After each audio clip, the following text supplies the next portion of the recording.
सन्तोरस्याधिराज्यम् ग्रीष्मयज्ञशरद्धरिः सप्तास्याजन्मनिधयः त्रिसप्तशमिधकृताः देवाय दुर्गेन्द्रन्वाणाः अवध्वन् पुरुषम् भसन् नैयज्ञम् बहिः प्रोक्षण्ये पुरुषम् दानमग्रहः तेन देवायजन्त साध्याय वयश्चये तस्मात् विघ्नात् सर्वभूतः संहृतम् मृगराज्यम् अशोविष्टाविष्टक्रे वायव्याले आरण्यात् ग्राम्याश्रये तस्मात् विघ्नात् सर्वभूतः विघ्नसामान्यज्ञे सन्नागम् विदग्रे तस्मात् यजस्तस्मादजायत तस्मादस्वादजायन्त देवेदो भयादतः गावो हयज्ञे तस्मात् धातादावयः यत्पुरुषङ्गतुः अभिधाय कल्पयन् मुखज्ञमस्य को बाहो बालामुच्छेदे ब्राह्मणोऽस्य मुखमासीत् बाहोरान्यकृतः पूर्वतरस्य यद्वैश्यः अध्यात्मं सोऽत्र अजायत चन्द्रमा मनसो जातः चक्षुः अजायत मुखादिन्द्रश्चाग्निश्च प्राणात् वायुरजायत माभ्य आसीदन्तरिक्षम् शेषाद्यौ समवर्तत पद्माभो निर्दिशश्रोत्रात् तथा लोकागुम् न कल्पयन् वेदाहमेतम् पुरुषम् महान्तम् आदित्यवर्णम् तमसत्कृतारे सर्वाणि रूपाणि विचित्य धीरः नामानि कृत्वा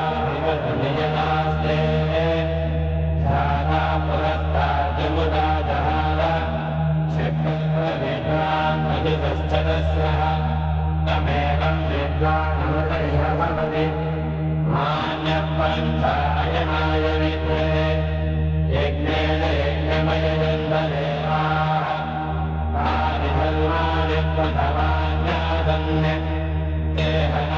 महिमानस्य चन्द्रे यत्र पूर्वे साध्याः सन्ति देवाः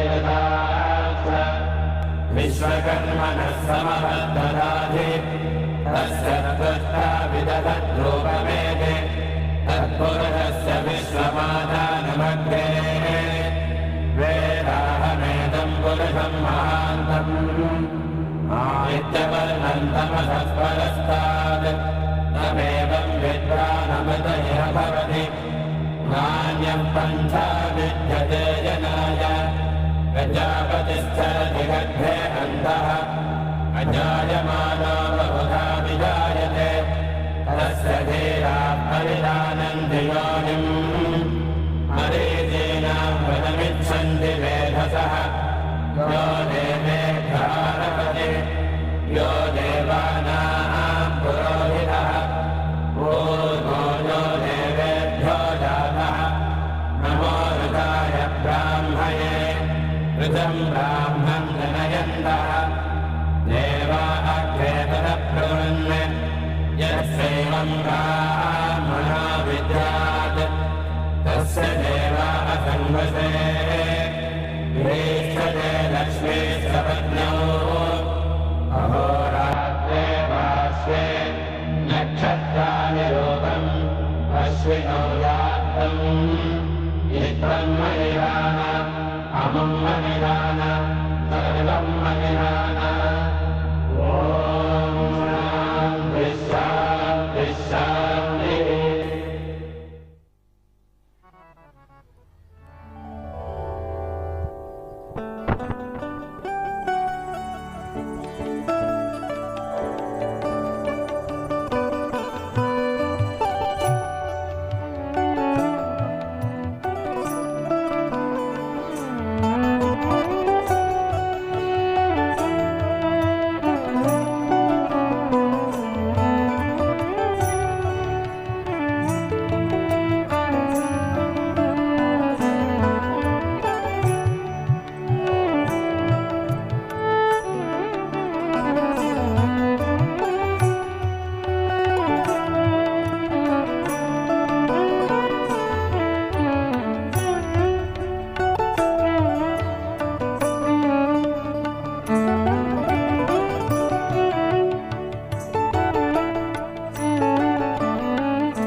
श्रीमते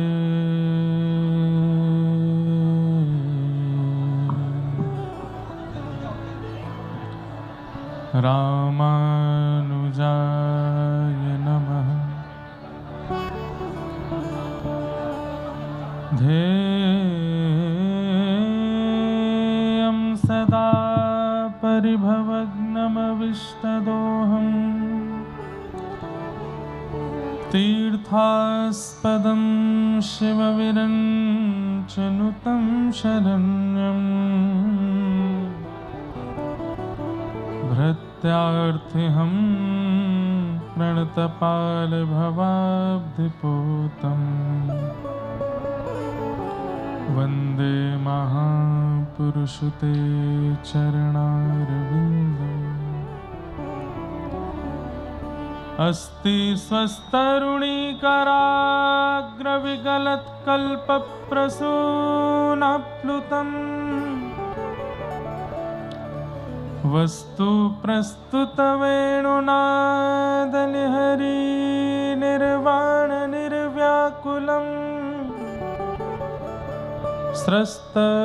स्रस्तनिबद्धने विविलसति गोपी सहस्राव्रतम् हस्तन्यस्तनतापवर्गमखिलो दारं किशोराकृति कृष्णत्वदीयपदपङ्कजपञ्जरान्ते अद्यैव मे विशतु मानसराजहंस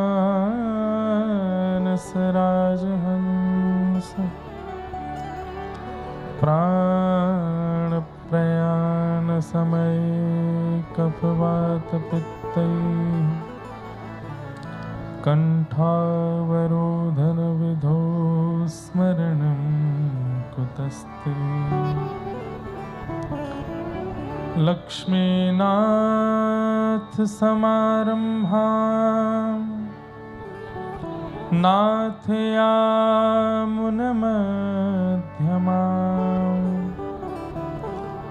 अस्मदाचार्यपर्यन्तां वन्दे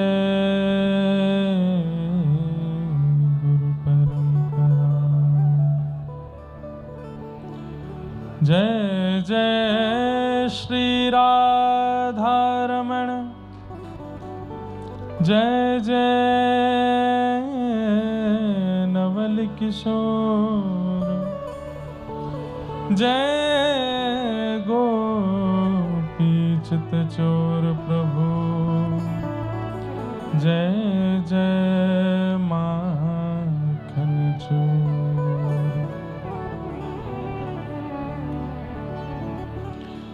श्रीमन्नारायण नारायण नारायण श्रीमन्नारायण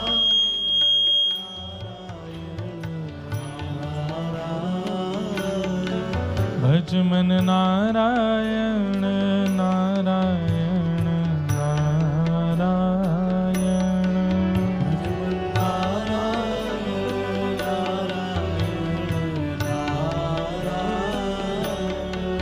श्रीमन्नारायण नारायण नारायण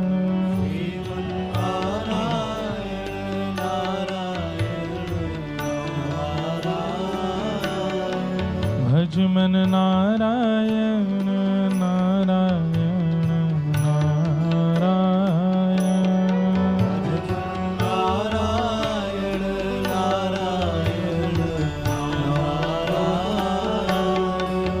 श्रीमन्नारायण नारायण नारायण श्रीमन्नारायण नारायण नारायण भज मन नारायण नारायण नारायण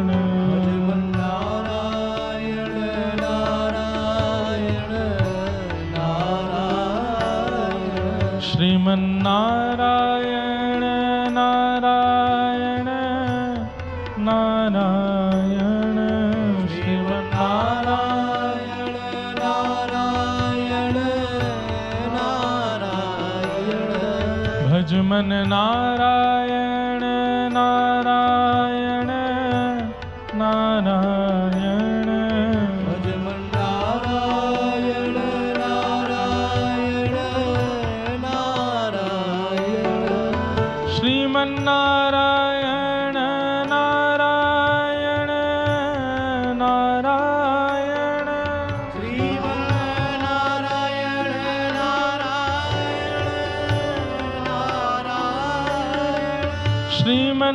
श्रीमन्नारायण नारायण नारायण श्रीमन्नारायण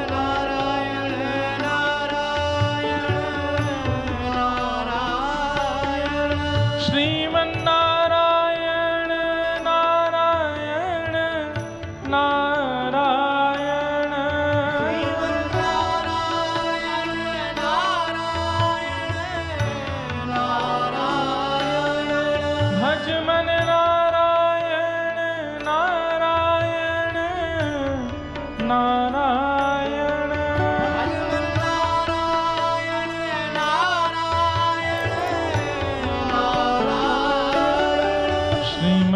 श्रीमन्नारायण नारायण नारायण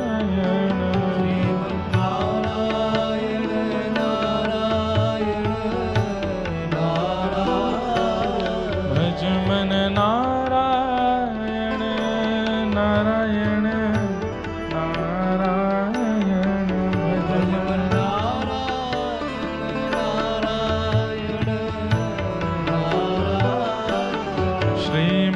श्रीमन्नारायण नारायण नारायण करताल बजा के गा भजमन नारायण नारायण नारायण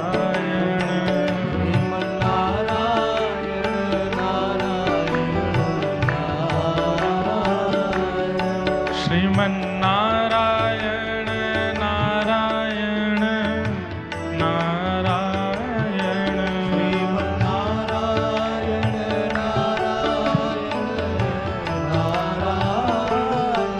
भजमन नारायण नारायण नारायण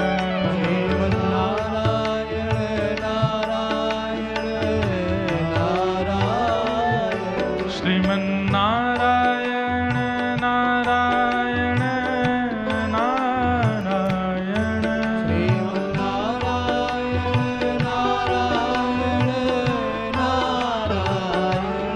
बद्री नारायण नारायण नारायण बद्री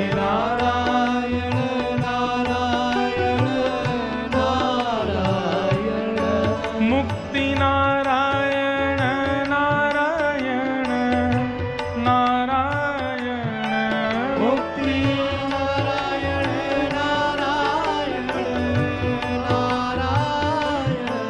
मुक्ति नारायण नारायण नारायण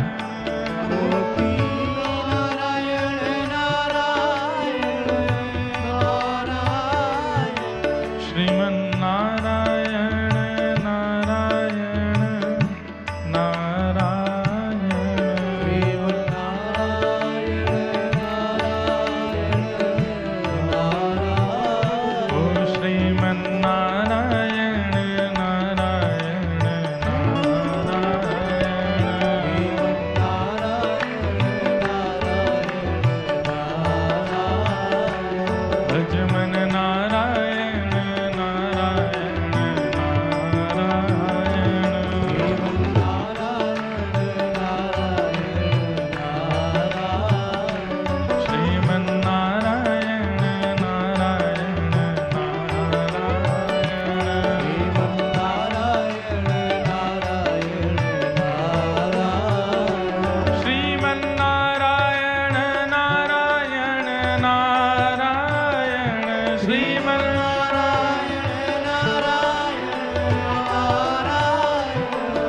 श्रीमन्नारायण नारायण नारायण नारायण नारायण नारायण मुक्ति नारायण नारायण नारायण मुक्ति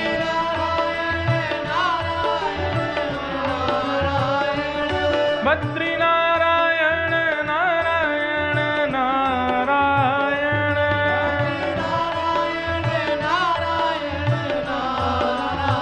हो श्रीमन्नारायण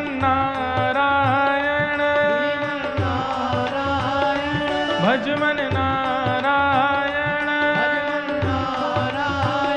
कहो मन नारायण भजो मन नारायण श्रीमन्नारायण रंग नारायण तिरुपति नारायण भजमन नारायण ओ श्रीमन्नारायण नारायण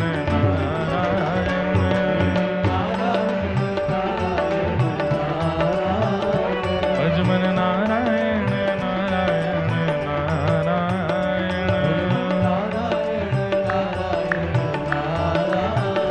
श्रीमन्नारायण नारायण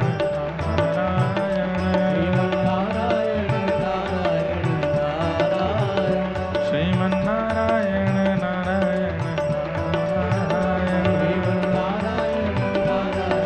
जय जय श्री राम जय जय श्री राम जय जय श्री राम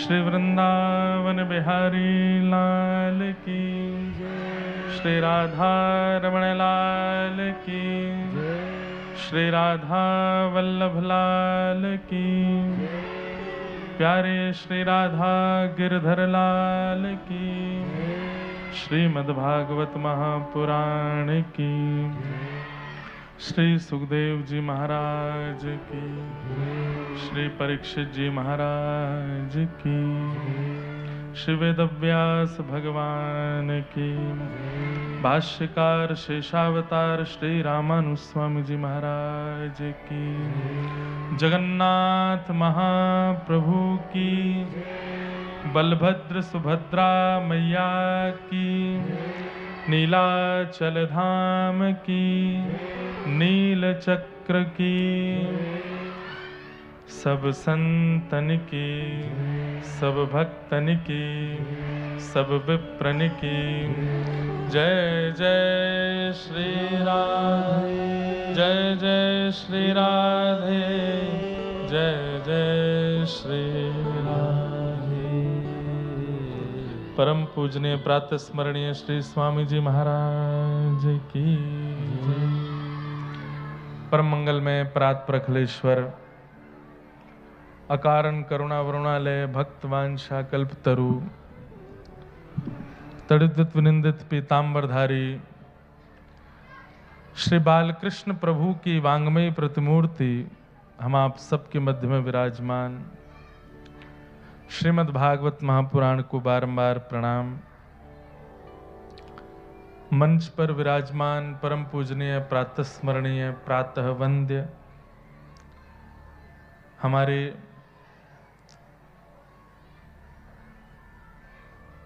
गुरु परंपरा के संवाहक एवं हमारे परम पूजनीय प्रातः स्मरणीय श्री दादा गुरुदेव उनके परम कृपा पात्र परम पूजनीय श्री स्वामी जी महाराज को बारंबार प्रणाम। जिनकी परम वात्सल्यमयी कृपा दृष्टि दास के ऊपर सदा बनी रहती है, ऐसे हमारे पूज्य महाराज जी जिनके पावन सानिध्य में और जिन्हीं के पावन सत्संकल्प से श्री रंगनाथ मंदिर कटनी के इस पावन प्रांगण में और श्री रंगनाथ प्रभु की पावन कृपा से ये कथा का क्रम हो रहा है। ऐसे पूज्य महाराज जी को पुनः पुनः प्रणाम। मंच पर विराजमान समस्त विप्रवृंद, सन्मुख विराजमान समस्त विप्रवृंद, सन्मुख विराजमान समस्त ब्रह्मचारी वृंद और समस्त गंधर्वजन, आप सभी कटनी निवासी सब श्रोता भाई बंधु मातृशक्ति, सबको जय श्री कृष्ण। जय श्री कृष्ण। जय सिया राम। जय सिया राम। जय श्रीमन नारायण। जय श्रीमन नारायण। जय जय श्री राधे। जय श्री राधे। ठाकुर जी की परम कृपा। संभवतः ऐसा हो नहीं पाता है कि एक ही वर्ष में और कुछ ही महीनों में एक ही शहर में 2 बार आने का अवसर मिले, और ये अवसर मिला है कटनी आने के लिए। 3 दिवसीय पूर्व एक सत्र हुआ भक्त चरित्र का, जिसमें हमने बड़े आनंद के साथ भक्त चरित्र सुने थे। और उसके बाद अब यह अवसर प्राप्त हुआ है कि पूज्य स्वामी जी के पावन सानिध्य में, रंगनाथ मंदिर के पावन प्रांगण में हम आप सब लोग कटनी में अब 7 दिन तक श्रीमद् भागवत की मधुरतम कथा का श्रवण लाभ प्राप्त करेंगे।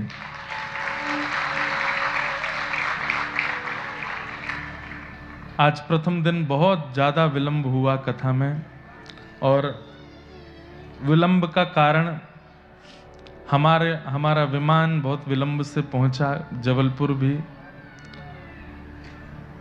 भागते दौड़ते जैसे भी करके यहाँ पहुँचे। कलश यात्रा हुई। आज बहुत माताएं बहनें सुबह से प्रतीक्षा भी कर रही थीं, परंतु अब प्रारंभ जब ठाकुर जी को मंगल द्योतक लगता है तभी होता है। ठाकुर जी को शायद जो समय निश्चित था उसी समय पर आज का क्रम प्रारंभ हुआ। शुभ मुहूर्त वही है जिस दिन राम जी राजा बन जाएं, जिस समय भागवत जी आकर के व्यास मंच पर बैठ जाएं, व्यास जी आकर के बैठ जाएं, वही शुभ मुहूर्त है। लेकिन कल से कथा का समय वही है जो सब जगह निश्चित है, 3 बजे से। अब बाकी तो आप लोगों के आने पर निर्भर करता है। आप लोग विलंब से आएंगे तो फिर विलंब से कथा बढ़ेगी, लेकिन हम यहाँ ऐसा नहीं करेंगे। वैसे तो हम सब जगह पहले ही पहुँच जाते हैं लोग, पर यहाँ हम कथा श्री रंगनाथ भगवान को और श्री पूज्य महाराज जी को सुनाने के लिए आए हैं। तो इसलिए कोई अगर समय से विलंब भी आएगा तो हमें कोई अतिशयोक्ति नहीं। हमारे श्रोता तो हमारे संग ही आमेंगे। हमारे श्रोता तो महाराज जी हैं, जिनकी गोद में हमें खेलने का अवसर मिला है, जिनके पावन कर कमलों से हम आज कुछ कह पा रहे हैं, जिनके पावन कर कमलों से हमको आशीष प्राप्त हुआ है। ऐसे पूज्य स्वामी जी महाराज परम कृपालु, परम दयालु, और हमारे प्रति महाराज जी सबके लिए महाराज जी हैं, पर हमारी मैया के तरह हैं। माँ के समान दुलार महाराज जी हमसे करते हैं। जैसे एक माँ का स्नेह होता है, माँ का वात्सल्य होता है। कौन कहता है कि वात्सल्य केवल मातृचित्त में होता है? मातृचित्त में वात्सल्य होता है, इस बात की प्रसिद्धि है। परंतु जब आचार्य चरण ठाकुर जी का कैंकर्य करते हैं ना, तो वही वात्सल्य जो माताओं के चित्त में होता है, वो ठाकुर जी कृपा करके अपने कैंकर्य करने वाले आचार्यों के चित्त में भी वैसा ही वात्सल्य दे देते हैं। और ये हमने अनुभव किया पूज्य महाराज जी के सानिध्य में। इतना वात्सल्य, इतना स्नेह, इतना लाड़ दुलार दास के प्रति करते हैं महाराज जी। बस उसी स्नेह के फलस्वरूप हम ये कथा पूज्य महाराज जी को सुनाने के लिए कटनी आए हैं। महाराज जी की आज्ञा हो गई तो हमारे लिए अध्यादेश है। वैसे तो ठाकुर जी की कृपा से सब जगह कथाओं के क्रम चलते हैं, लेकिन महाराज जी की आज्ञा हो जाए, और ये बात हम बहुत मंच पर बैठ के नहीं कह रहे हैं, लेकिन ये बात बिल्कुल सत्य है कि कल को कहीं बहुत व्यस्त भी हों और महाराज जी का अगर एक बार संकेत मिले कि नहीं वहाँ पहुँचना है, वहाँ आना है, तो फिर हम अपने सब मित्रों से जो हमारे सब व्यवस्था करते हैं, सब भाई लोगों से कह ही देते हैं कि महाराज जी की आज्ञा है। तो अब चाहे पृथ्वी आकाश एक हो, चाहे जैसी व्यवस्था बने, महाराज जी कह रहे हैं तो वहां पहुंचना है, जैसे भी करके पहुंचना है। तो महाराज जी की आज्ञा हुई कि कटनी में कथा सुनानी है। तो हमने अपने भाइयों से कहा कि भाई कैसे भी करके समय निश्चित करो, आगे पीछे करके, ऊपर नीचे करके, जो जिनका समय है उनको कहो कि आगे कभी कर देंगे, लेकिन ये कथा पहले महाराज जी के श्री युगल चरणों में हमें जाकर के सुनानी है। तो हम कटनी वालों को 3 दिन कथा सुना के जा चुके हैं। ये कथा तो हम महाराज जी को सुनाने के लिए आए हैं। आप लोग खूब भाव से, खूब प्रेम से विराजिएगा। आज प्रथम दिवस है कथा का, और हम परसों ही कलकत्ता में कथा पूरी किए। कल बंबई गए, पूरी रात कुछ गाते रहे, वहाँ पे कुछ रिकॉर्डिंग चल रही थी। सुबह 5 बजे बंबई से दिल्ली आए, दिल्ली से जबलपुर आए, जबलपुर से अब कटनी आए हैं। तो बस विश्राम के नाम पर यह है कि हम यहाँ से कथा पूरी करके जाते ही सो जाएंगे, पर सुबह ही उठेंगे सीधे। प्रसाद भी नहीं पाएंगे, इतनी निद्रा में हैं। लेकिन यह भी एक आश्चर्य है कि वक्ता को भले ही कितनी भी नींद आ रही हो, लेकिन वो सबको जगा करके ही जाएगा। तो हम तो कथा सुना के आपकी जागृति करेंगे, लेकिन आज प्रथम दिवस, व्यवस्थाएं भी बहुत, और थोड़ा शोभा यात्रा का भी क्रम रहा, विलंब भी बहुत रहा।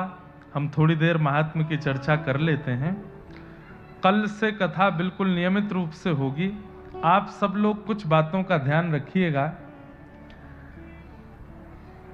प्रयास कीजिए कि सप्ताह कथा श्रवण का आप संकल्प आज ही लें, चाहे जो हो जाए, हमें 7 दिन पूरी कथा सुननी है। पहली बात, वैसे अधिकतर लोगों का संकल्प होता ही है। दूसरी बात, आसन संग लेकर के आवें, जहां बैठना है वहां आसन अपना साथ लेके आवें। तीसरी बात, कथा श्रवण के समय पर कोई एक नियम धारण करें। जैसे एक बहुत सुंदर नियम है कि कथा में व्यास मंच पर, व्यासपीठ पर जैसे ही व्यास जी आ जाएं, उसके बाद विश्राम आरती जब तक ना हो जाए तब तक मौन रह करके कथा सुनिए। केवल बोलना है तो कीर्तन और भजन में आप बोल सकते हैं, बाकी कोई विषय वार्ता नहीं करनी है। दूसरा एक नियम आप धारण कर सकते हैं कि जितनी देर कथा में बैठेंगे उतनी देर कुछ खाएंगे पिएंगे नहीं, क्योंकि व्यास जी भी कुछ नहीं खाते हैं, व्यास जी भी कुछ पान नहीं करते हैं, तो फिर श्रोताओं को भी कुछ खाना पीना नहीं चाहिए। तीसरा नियम बना लीजिए कि एक आसन पर बैठ के कथा सुननी है। ये बार बार आसन नहीं बदलने, कभी ऐसे कभी वैसे, कभी पाम सीधे कर लिए, नहीं, एक आसन पर बैठ के कथा। हमारे परम पूजनीय प्रातः स्मरणीय श्री रमन रीति वाले महाराज जी एक बार कथा में आए थे, तो उन्होंने एक बहुत सुंदर बात कही कि वक्ता जो शब्द बोलता है, वक्ता जो कथा सुनाता है, वह शब्द सामवेद के अंतर्गत आता है। सामवेद ध्वनि युक्त होता है। बहुत ध्यान से सुनिएगा। ऋग्वेद, यजुर्वेद, सामवेद, अथर्ववेद, उसमें सामवेद, ये जो स्वर हैं हमारे पास, जो हम थोड़ा भी बोल के समय गाते हैं, या गाना नहीं भी आता तो आप केवल जो स्वर प्रकट करते हैं मुखमंडल से, वो स्वर सामवेद के अंतर्गत आता है। और सामवेद गरुण जी की पंखों से प्रकट होता है। जब गरुण जी आकाश में उड़ते हैं, तब गरुण जी के पंख जब वायुमंडल का स्पर्श करते हैं, तो जो ध्वनि प्रकट होती है वो सामवेद है। और श्री गरुण जी तभी उड़ते हैं जब पीठ पर शंख चक्र गदा पद्मधारी नारायण बैठे हैं। इसका मतलब क्या है? महाराज जी बोले कि जब वक्ता बोलता है तो उसके शब्द सामवेद हैं, और सामवेद गरुड़ जी के पंख से प्रकट होते हैं, और गरुड़ जी तब तक नहीं उड़ते जब तक ठाकुर जी नहीं हो। तो इसका मतलब वक्ता जो बोल रहा है उसके मुख से साक्षात गरुड़ जी ठाकुर जी को लेकर के उड़े हैं। अब ठाकुर जी को लेकर के गरुड़ जी वक्ता के मुख से प्रकट हुए हैं, तो गरुड़ जी उड़े हैं तो कहीं तो बैठेंगे। तो फिर सामने बैठे हुए श्रोताओं को देखते हैं, जो एकाग्र चित्त करके एक आसन में बिल्कुल सीधा बैठा हो और एक एक शब्द श्रवण कर रहा हो, उसी के कर्ण रंध्र से गरुड़ जी ठाकुर जी को लेकर के उसके चित्त में विराजमान हो जाते हैं। लेकिन अब श्रोता बैठा है कैसे? अब श्रोता, सोफा वाले बुरा नहीं मानना, सोफा और कुर्सी वाले आप लोग बुरा नहीं मानना, पर जैसे कुर्सी सोफा पे भी बैठे हैं तो सीधे बैठे हैं तो कोई दिक्कत नहीं। अब टेक लगा के बैठे हैं, थोड़ी पे हाथ धर के बैठे हैं, थोड़ी नींद सी आ रही है, कुछ खा रहे हैं पी रहे हैं, तो गरुड़ जी फिर उनके पास नहीं जाते। या कोई बहुत आसन अस्त व्यस्त करके बैठा हो, गरुड़ जी उसके पास भी नहीं जाते। लेकिन जो बिल्कुल सावधानी पूर्वक कथा का श्रवण कर रहा है, एक चित्त होकर के एक आसन में बैठ करके कथा सुन रहा है, भाई गली यदि बहुत टेढ़ी मेढ़ी होगी तो ड्राइवर गाड़ी नहीं घुसाएगा, मालिक को कह देगा कि यहीं उतर जाइए, अंदर गाड़ी नहीं जा सकती। ऐसे ही ये कर्ण रूपी रास्ता है। गरुड़ जी महाराज हमारी चित्तवृत्ति को, हमारे देह की स्थिति को देखते हैं, अगर बहुत अस्त व्यस्त लगती है तो गरुड़ जी भीतर प्रवेश नहीं करते। तो हम इससे वंचित क्यों रहें कि ठाकुर जी चित्त में आवे ही ना। इसलिए बिल्कुल सावधानी से कथा सुनिएगा।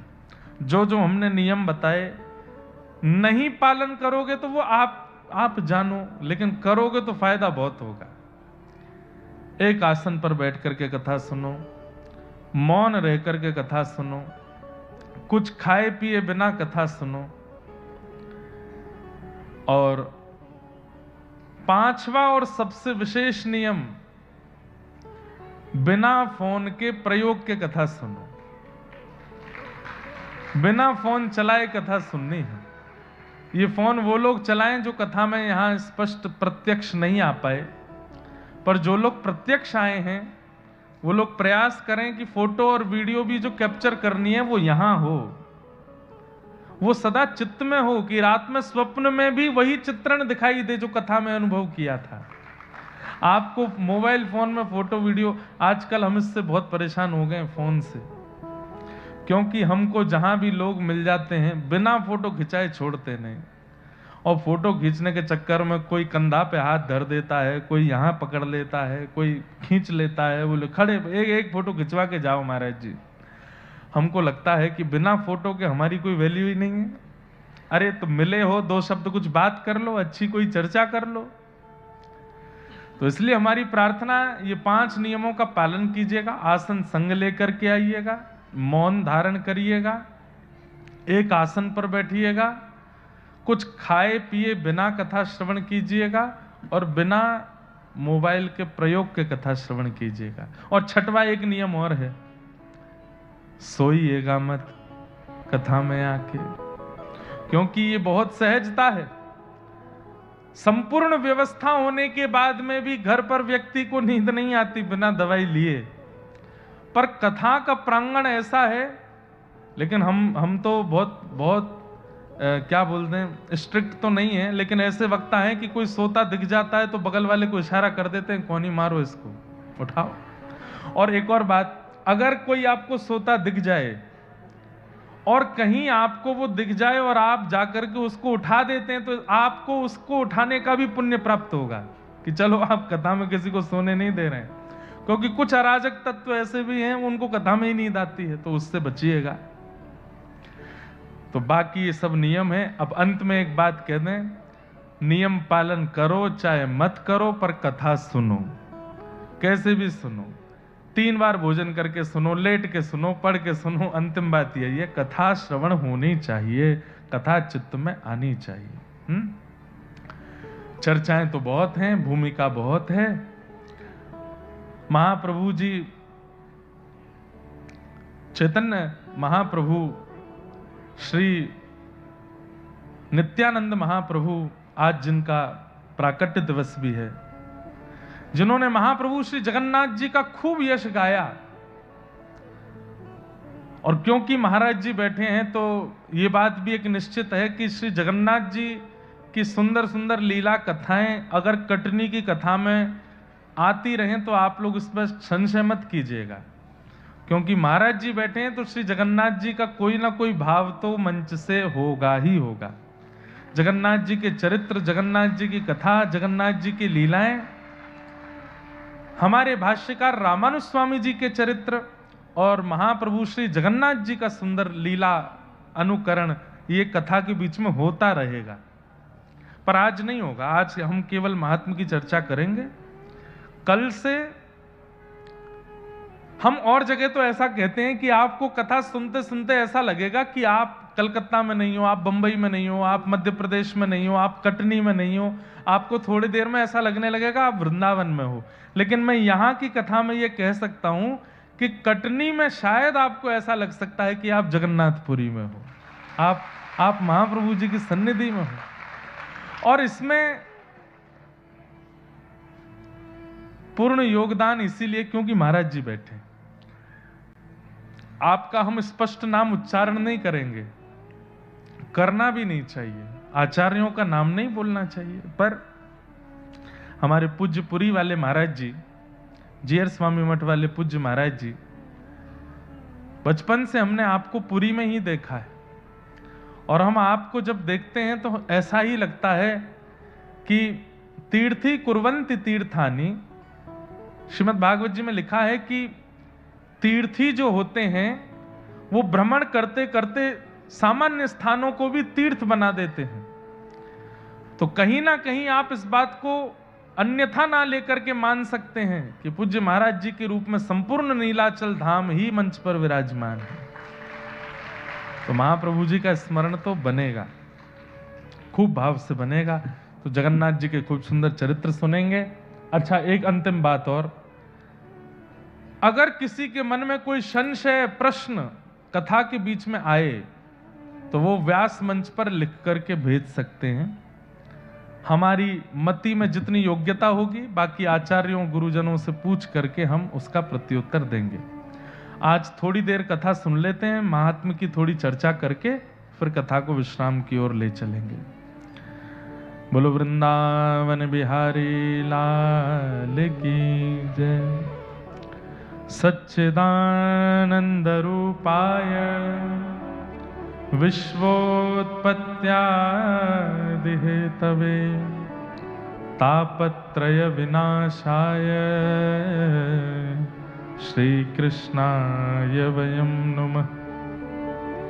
यं प्रव्रजन्तमनुपेतमपेतकृत्यं द्वैपायनो विरह कातर्या जुहाव पुत्रेति तन्मयतया तरवोऽभिनेदु स्तं सर्वभूतहृदयं मुनिमानतोऽस्मि। सच्चिदानंद रूपाय, भगवान के तीन रूप बताए गए हैं, सत्य, चैतन्य और आनंद। अब हमारे जगन्नाथ जी में भी तीन स्वरूप, वैसे तो चार स्वरूप हैं, बलभद्र जी, सुभद्रा जी, महाप्रभु जगन्नाथ जी और श्री सुदर्शन जी, ये चार स्वरूप हैं। परंतु इन तीनों में भी इन तीन भावों का दर्शन होता है। श्री बलभद्र जी सत्य स्वरूप हैं। क्यों हैं बलभद्र जी सत्य? सब लोग बहुत ध्यान से सुनिएगा। बलराम जी कौन हैं? शेषावतार हैं श्री बलराम जी महाराज, और वही शेषावतार आचार्य चरण श्री रामानुज स्वामी जी के रूप में प्रकट हुए। तो आचार्य सदैव सत्य ही होता है। आचार्य कौन? जिसको ठाकुर जी भी कभी असत्य ना कर सकें, वो आचार्य। तो सत्य, चैतन्य और आनंद, अगर इन तीनों रूपों का दर्शन करना है तो महाप्रभु जगन्नाथ जी के रूप में या फिर भागवत जी के श्रवण में, ये तीन रूपों का दर्शन हो सकता है। बलभद्र जी साक्षात सत्य हैं क्योंकि जीवाचार्य हैं, आचार्य हैं। सुभद्रा जी साक्षात चैतन्य हैं। इसलिए जगन्नाथपुरी में बलभद्र जी का भी पूर्ण दर्शन नहीं हो पाता, जगन्नाथ जी का भी पूर्ण दर्शन नहीं होता, सुभद्रा जी का पूर्ण दर्शन होता। जो लोग, आप में से कितने लोग जगन्नाथपुरी गए, हाथ ऊपर करो। लगभग सब गए हैं। दर्शन करेंगे तो महाप्रभु जगन्नाथ जी भी इतने दिखते हैं। अब गरुड़ स्तंभ के पीछे से तो बिल्कुल इतने ही दिखते हैं, बलभद्र जी भी इतने ही दिखते हैं, लेकिन सुभद्रा जी परिपूर्ण दिखती हैं। नाम जगन्नाथपुरी है, दर्शन जगन्नाथ जी के हैं, लेकिन परिपूर्ण सर्वांगीण अंग का दर्शन यदि सब दर्शनार्थियों को होता है तो वो सुभद्रा जी का होता है। तो ये बात अगर कह दें तो इसमें कोई अतिशयोक्ति नहीं कि सुभद्रा जी का दर्शन ही प्रमाणित दर्शन है महाप्रभु जगन्नाथ जी के सुंदर मंदिर में, क्योंकि उन्हीं का ही परिपूर्ण दर्शन होता है, वही चैतन्य है। बलभद्र जी का और श्री ठाकुर जी का दोनों के दर्शन का परिपूर्ण फल सुभद्रा जी के दर्शन से प्राप्त हो जाता है, वो चैतन्य। सत्य स्वरूप श्री बलभद्र जी हैं, चैतन्य स्वरूप सुभद्रा जी हैं, और आनंद कंद स्वरूप महाप्रभु जगन्नाथ जी हैं। सच्चिदानंद रूपाय। ये महाराज जी अब आप बैठे हैं इसीलिए ये भाव प्रकट हो रहा है। ये कोई पुराना भाव नहीं, कोई सुना सुनाया भाव नहीं, कोई पढ़ा हुआ भाव नहीं। हमने कहा ना कि महाराज जी बैठे हैं तो कुछ ना कुछ तरंगें आती रहेंगी। श्रीमद् भागवत जी के महात्म का पहला श्लोक है, आज तक इसकी अनेक व्याख्या की, लेकिन ये पहली बार ऐसी व्याख्या है। सत्य स्वरूप बलभद्र जी हैं, चैतन्य स्वरूपा श्री सुभद्रा जी हैं, और आनंद स्वरूप महाप्रभु जगन्नाथ हैं। जब आप मंदिर में प्रवेश करेंगे सबसे पहले बलभद्र जी ही दिखेंगे। अगर नियमित रूप से दर्शन करें, देखते हुए मंदिर में प्रवेश करेंगे तो सबसे पहले बलभद्र जी, उनको देखते ही चित्त में सत्य का उदय होता है। थोड़ा आगे जाकर के फिर सुभद्रा जी, तब चित्त में चैतन्य का अनुभव होता है। लेकिन महाप्रभु जगन्नाथ जी जब दिखते हैं तब तो नेत्र सजल ही हो जाते हैं। वो आनंद घन है, वो आनंद स्वरूप है। और आनंद की परिभाषा क्या है? सुख और आनंद दोनों में भेद है। सुख में हंसी आएगी, सुख में नाचने का मन करेगा, सुख में उछलने का मन करेगा, सुख में कूदने का मन करेगा। लेकिन आनंद में तो व्यक्ति प्रसन्न मुद्रा में रुदन करेगा। वो आनंद है, और वो महाप्रभु जगन्नाथ जी को देख करके होता है। उनको देख करके नेत्र सजल हो जाते हैं। जगन्नाथ स्वामी नयन पथगामी भवतु में। हमको तो अभी से ही लगने लग गया है कि ये कटनी में नहीं हो रही है कथा, तो जगन्नाथपुरी में ही हो रही है। वैसा ही अनुभव होने लग गया है। अब आप लोग बस कमर कस के बैठिएगा, खूब महाप्रभु जी के अब भाव आते ही रहेंगे। और महाप्रभु जी ने कृपा कर दी तो आप सब लोग घर यहाँ ऐसी कथा सुन के जाएंगे कि 7 दिन में एक आध दिन घर में दाल भात बनेगा तो वो महाप्रसाद का ही रूप धारण कर लेगा। उसको पाओगे तो महाप्रसाद के समान ही फल प्राप्त होने वाला है।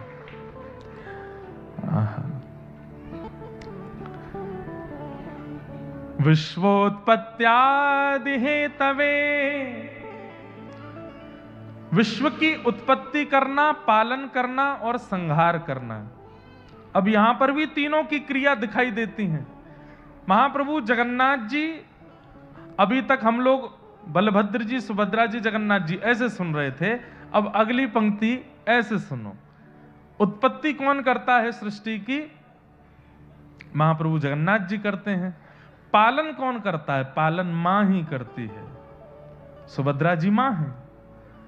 तो उत्पत्ति करता जगन्नाथ, पालन करता मां तो सुभद्रा जी, और संहार करता हल मूसल वाले श्री बलभद्र जी, वही संहार करते हैं। तापत्रय विनाशाय, त्रिविध तापों को जो विनाश करते हैं, आदि दैविक आदि भौतिक आध्यात्मिक तापों को जो विनाश करते हैं, ऐसे श्री कृष्णाय वयम नमः, ऐसे श्री कृष्ण को हम बारंबार प्रणाम करते हैं। बंधुओं, आज महात्म की कथा है। महात्म का मतलब क्या होता है? महत्व। श्रीमद् भागवत जी का महत्व क्या है? मैं महात्म के कुछ श्लोकों का वाचन करके सूक्ष्म भाव से उसको आपको समझा देता हूं। 88,000 सौनकादि ऋषि नैमिषारण्य क्षेत्र में बैठे थे। अभी यहां 6 तारीख को कथा विश्राम करेंगे, 7 तारीख से फिर व्रज में एक स्थान है, वहां कथा है, फिर 16 तारीख से नैमिषारण्य में ही कथा है, और नैमिषारण्य में भी हमारे पूज्य महाराज जी का स्थान है, वहां पे तब भी जाएंगे दर्शन करने। नैमिषारण्य 88,000 सौनकादि ऋषि बैठे हैं। किस लिए बैठे हैं? मानव कल्याण की चिंता से बैठे हैं। एक बात बंधुओं बहुत सावधानी से सुनिएगा, हमारा आपका कल्याण हो इसकी चिंता हम लोगों को नहीं होती, इसकी चिंता महापुरुषों को ही होती है। ये कथा कराने का औचित्य क्या है? मंदिर बनाने का औचित्य क्या है? इतने बड़े बड़े आश्रमों में अनुष्ठान कराने का, महाप्रसाद पवाने का, इन सब का औचित्य क्या है? ताकि इन सब में सम्मिलित होकर आपका उद्धार हो सके, आपका कल्याण हो सके। वे तो अपना कल्याण कर ही रहे हैं, नाम जप करके, भजन करके, साधन करके वे तो अपना कल्याण कर ही रहे हैं, पर आपका कल्याण कैसे होगा? तब ऐसे महापुरुष प्रयास करते हैं, नगर में जाके भाई यहाँ पे एक अनुष्ठान करो, यहाँ पे एक कथा का क्रम कराओ, गौ सेवा करो, तुम सब लोग उसमें अपनी अपनी सहभागिता व्यक्त करो, धन से, मन से, तन से लगो अनुष्ठान में, ताकि आपका कल्याण हो सके। हमारे कल्याण की विचार संत ही करते हैं, और आज से नहीं, अनादिकाल से कर रहे हैं। 88,000 सौनकादि ऋषियों ने जाकर के ये चिंता व्यक्त की कि इस कलिकाल में मानव का कल्याण कैसे होगा। अच्छा, एक प्रश्न करें हम। प्रश्न कर रहा हूं मैं, पर उत्तर मुझे मत दीजिएगा, उत्तर आप अपने आप को ही दीजिएगा। प्रश्न क्या है? मानव कल्याण किसे कहते हैं? मेरा कल्याण किस में है? इसका उत्तर अपने आप को ही दीजिए कि हमारा कल्याण किस में है। लोग मानते हैं कि धनवान होना कल्याण है, ऐश्वर्यवान होना कल्याण है, संपत्तिवान होना कल्याण है, नाम प्रतिष्ठा यश वैभव कीर्तिवान होना कल्याण है। आप कहोगे नहीं, अभी यहां पे मना करोगे, लेकिन यहां से निकलते सब भागते इसी के पीछे हैं, धन के पीछे, ऐश्वर्य के पीछे, नाम के पीछे, प्रतिष्ठा के पीछे, वैभव के पीछे। यह कल्याण का मार्ग नहीं। कई लोग उत्तर यह भी दे रहे होंगे अपने आप को कि कल्याण का मतलब स्वर्ग की प्राप्ति, वैकुंठ की प्राप्ति, नारायण हरि की प्राप्ति। तो ये बहुत बाद का विषय आपने पकड़ लिया। अभी जीवित अवस्था में अगर मैं कह दूं कि कल के कल आपका कल्याण होना चाहिए, तो उस कल्याण को आप किस रूप में लोगे? कई लोग कहेंगे कि गुरुजी प्राप्त हो जाएं वो कल्याण है, हम ब्रजवास कर लें वो कल्याण है, जगन्नाथपुरी चले जाएं वो कल्याण है। सब कर रहे हैं आज की डेट में, इसमें कोई बड़ी बात नहीं है। कल्याण है क्या?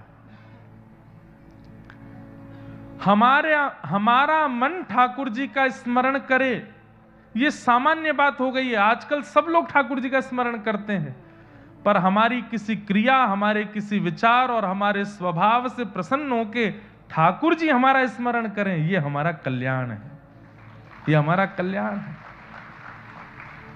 मेरा सुमिरन हरि करें। अब भक्ति की परिभाषा थोड़ी बदलनी है। मैं हरि का सुमिरन करूं, ये तो बहुत समय से चला आया है, पर भक्ति ऐसी हो कि मेरा सुमिरन हरि करें, मेरा स्मरण ठाकुर जी कर रहे हैं। महाप्रभु जगन्नाथ जी के परम भक्त हुए श्री माधवदास जी महाराज, उनके मन में इच्छा हुई कि मैं जगन्नाथपुरी से अब व्रज की यात्रा करने जाऊं। तो महाप्रभु जी से जब आज्ञा लेने के लिए गए, जगन्नाथ जी से जाकर के कहा कि हे जगन्नाथ जी, मैं व्रज यात्रा पर जा रहा हूं, मैं वृंदावन यात्रा पर जा रहा हूं। जैसे ही उन्होंने कहा मैं वृंदावन जा रहा हूं, तो श्री महाप्रभु जगन्नाथ जी व्याकुल हो गए। जैसे कोई एक बालक छटपटा जाता है, जैसे देखता है कि मेरे पिताजी बाइक पे बैठ गए, गाड़ी में बैठ गए, अभी ये बाहर घूमने जा रहे हैं, तो बालक छटपटा जाता है, ऐसे ठाकुर जी छटपटाने लगे और माधवदास जी से बोले, हे माधव, तू वृंदावन क्यों जा रहा है? मैं बैठा तो हूं यहां पे, मैं तेरे सामने बैठा हूं, तुझसे बात करता हूं, तेरे साथ आनंद करता हूं, फिर भी तुझे व्रज जाने की आवश्यकता क्यों है? तू मत जाना, मेरा मन कैसे लगेगा? मेरी दृष्टि में यह कल्याण है।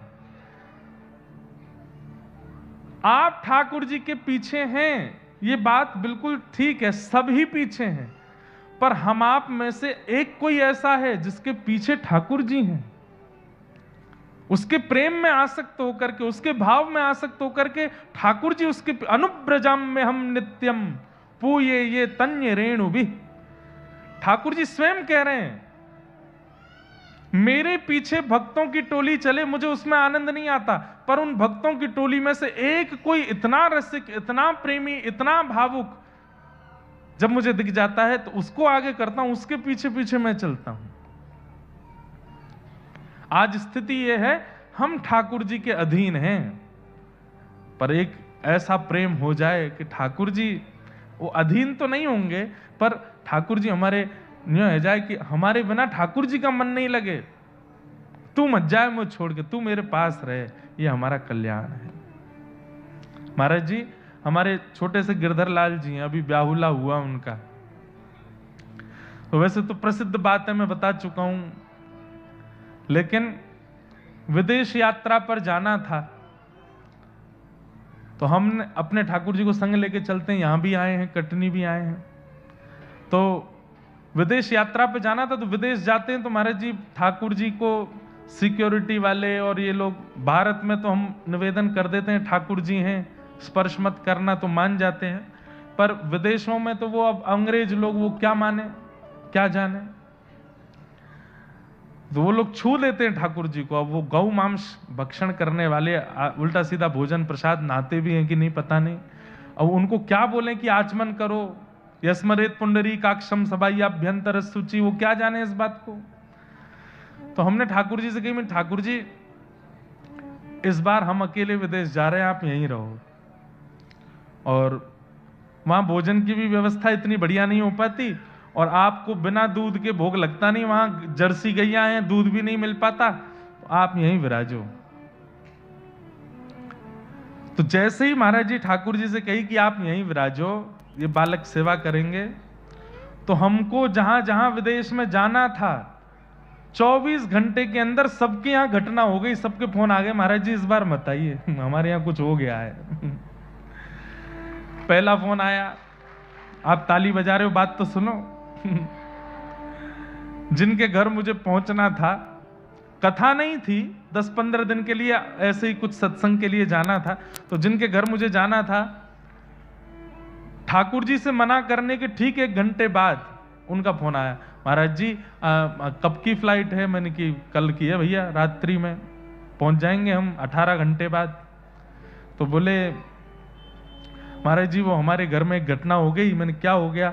मुझे मेरी पत्नी को जॉब से निकाल दिया है किसी कारणवश, और घर में बड़ी तनाव भरी स्थिति बन गई है, और उसको जॉब दिलानी है, ये करना वो करना है, बड़ा वैसा माहौल हो गया महाराज जी। इस बार थोड़ी क्षमा प्रार्थी हैं, 3-4 दिन की जो सेवा थी वो हम नहीं कर पाएंगे। मैंने कोई बात नहीं, 3-4 दिन बाद जिनके पास जाना था उनके पास चले जाएंगे, पुरानी बात है।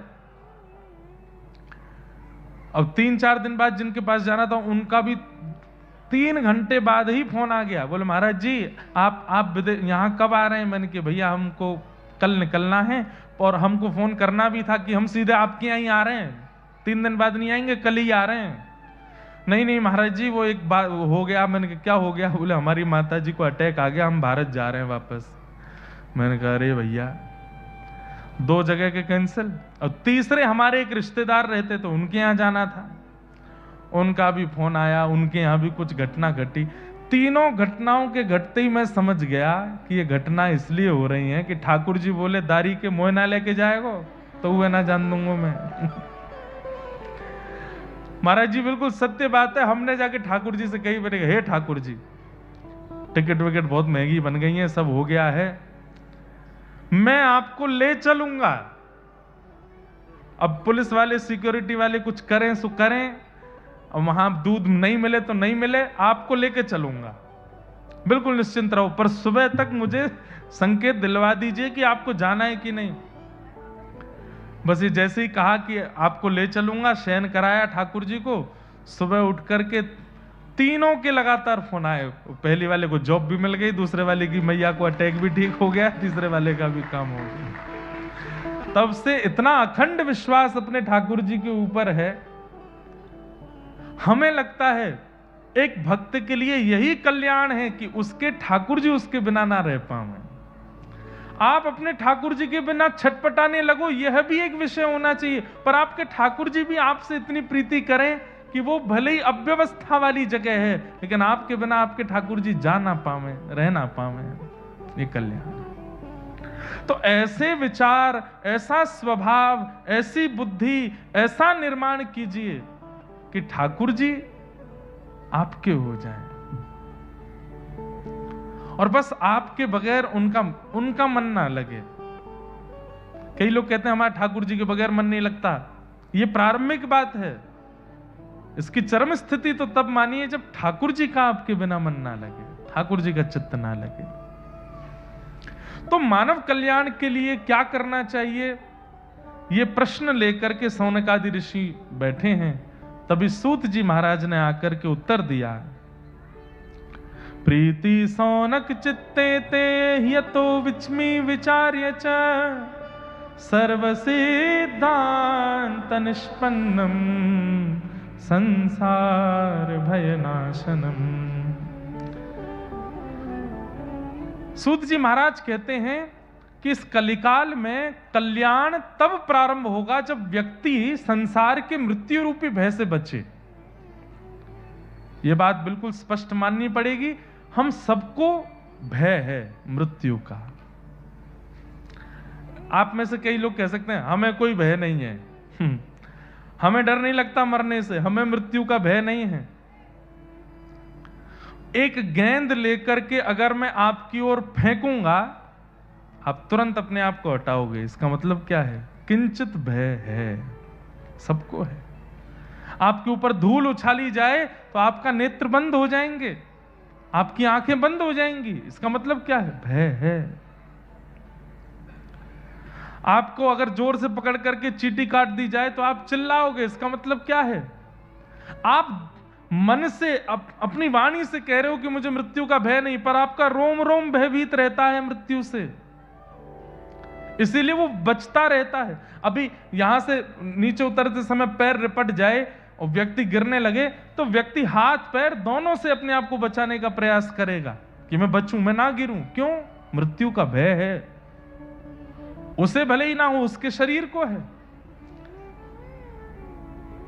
और इस मृत्यु के भय को दूर करने की सामर्थ्य केवल और केवल श्रीमद् भागवत जी में है। इसलिए यहां लिखा है, काल व्याल मुखग्रास त्रास निर्णा सहेतवे श्रीमद् भागवतम शास्त्रम कलौ कीरेण भाषितम। अच्छा एक बात, आप कहोगे महाराज जी कथा सुनने के बाद भय नहीं लगेगा।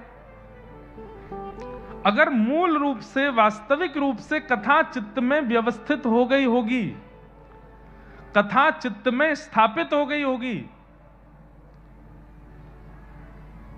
शरीर की गतिविधियां तो चलेंगी, लेकिन आप प्रत्येक परिस्थिति को भगवत कृपा मानने लग जाओगे। जो भय मानते थे उसको कृपा मानने लगोगे। अब गिरते समय चोट भी लगेगी तो भी ठाकुर जी शायद यही चाहते थे इसलिए लग गई। कोई व्यक्ति छोड़ के चला जाएगा, ठाकुर जी शायद यही चाहते थे इसलिए चला गया। भोजन नहीं मिला, ठाकुर जी शायद आज भूखा ही चाहते थे इसलिए भोजन नहीं मिला। मतलब हर परिस्थिति को आप नकारात्मक रूप से देखना बंद कर दोगे, उसके प्रति एक सकारात्मक बुद्धि जागृत हो जाएगी। यह भागवत जी की कृपा है। और इसी कृपा से धीरे धीरे धीरे धीरे वह मृत्यु का भय वह भी पूर्ण रूपेण चला जाएगा। और मैं कह दूं तो कोई अतिशयोक्ति नहीं, मृत्यु का भय चला जाएगा, प्रतीक्षा प्रारंभ हो जाएगी। अब हमें प्रियतम से मिलना है, अब हमें श्याम सुंदर से मिलना है, ठाकुर जी से मिलना है, यह प्रारंभ हो जाएगा। इसलिए श्रीमद् भागवतम शास्त्रम कलौ कीरेण भाषितम, मानव कल्याण यदि करवाना चाहते हैं कलिकाल में तो श्रीमद् भागवत शास्त्र है। तब प्रश्न किया कि इस भागवत शास्त्र को किसने सुनाया, किसने सुना, इसका कोई प्रमाण है? तब सूत जी महाराज बताते हैं कि एक बार की बात है, बद्रिकाश्रम क्षेत्र में नारद जी महाराज पहुंचे और वहां सनक सनंदन सनत कुमारों से उन्होंने अपनी चिंता व्यक्त की। क्या चिंता? अहम तुम पृथ्वीं यातो ज्ञात्वा सर्वोत्तमामिति, पुष्करम च प्रयागम च काशी गोदावरी तथा हरिक्षेत्रे कुरुक्षेत्रे श्रीरंगम सेतुबंधनम एवमादिषु तीर्थेषु ब्रह्ममाणे तस्तत। नारद जी महाराज कह रहे हैं कि मैं पृथ्वी के, महाराज जी यहां पे एक प्रश्न मुझसे किसी ने किया कि नारद जी महाराज ने पुष्करम च प्रयागम च काशी गोदावरी तथा हरिक्षेत्रे कुरुक्षेत्रे सारे तीर्थों के नाम क्यों बोले? नारद जी ने यहां यह क्यों नहीं कहा कि मैं बंबई गया, मैं कलकत्ता गया, मैं दिल्ली गया, मैं चेन्नई गया, मद्रास गया? तीर्थों के नाम बोले और तीर्थों के नाम बोल करके नारद जी कह रहे हैं कि वहां मैंने बहुत विचित्रता देखी। तो हमारे मन में एक उत्तर आया कि नारद जी महाराज कह रहे हैं, बोले परम पवित्र तीर्थों की स्थिति सुन लो, सामान्य नगरों की स्थिति क्या होगी इसका अनुमान खुद लगा लेना। परम पवित्र स्थानों की स्थिति जब ये बन चुकी है तो सामान्य नगरियों की स्थिति क्या होगी ये तुम अनुमान खुद लगा लेना। जैसे बच्चे स्कूल में कई बार, इधर देखो सावधानी से सुनो, बच्चों का रिजल्ट आता है ना, माता पिता अपने बालक से पूछते हैं अरे क्या आया?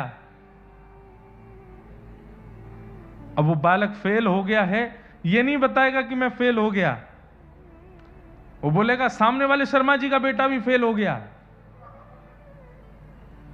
बोले उसका नहीं अपना बता, अरे वो गुप्ता जी हैं उनका बेटा भी फेल हो गया है। अरे गुप्ता जी का नहीं तू अपना बता, अरे बुआ का बेटा पढ़ता संग वो भी फेल हो गया।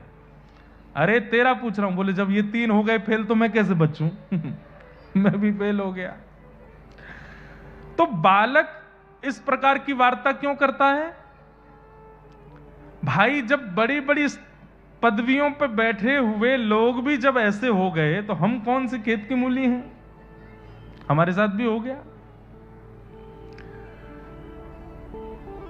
कोरोना जब फैलना शुरू हुआ था,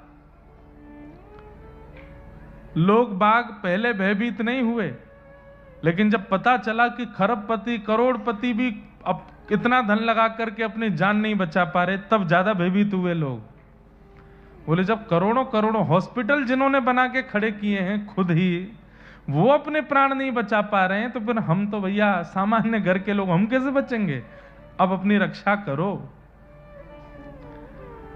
तो बड़ी स्थिति इसलिए बताई है नारद जी ने, तीर्थों के नाम इसलिए लिए हैं कि भाई तीर्थों की स्थिति ये है तो सामान्य नगरियों की स्थिति तो तुम अनुमान लगा लो क्या स्थिति है।